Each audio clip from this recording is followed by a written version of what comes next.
বুঝছো? আমরা জানি রে ভাই এটি থেকে মাল আনার কাহিনী আমরা জানি বুঝছো? গাড়ি এলা করলো না ভাই যদি কয় যে মাল খেতেছে যে গাড়ির গুগা লেগে যায় না তাহলে কি হচ্ছে জানো হ্যাঁ আইসে তো আইসে যাই হোক আয় হ্যাঁ হ্যাঁ গড়ালি রাস্তাতে ঢুকছি পানি উঠা না সাতালি দে গেলো দে গালো না দিলি খালি খাইয়ে পানি দিতেছ ভালো দাম যাবো না ঘরে বলতে দেবে লাগবে দে কিছু হবে না গাড়ি মাছ চলছে ঘরে ঘরে দেয় খালি এই বড়টা বাইছে দে একবারে যে ভালো ঘর আরো দিতে আছে লাইলে দেখে ডিম আছে খেয়ে খাও কমিশন লাগাই বেড়া খালা ঘরে দে দে হ্যাঁ হ্যাঁ লা লা দেন ভালো ভালো এই আমরা আচ্ছা ভালো ছেড়ে দেন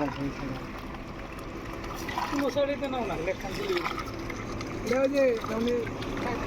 দিলে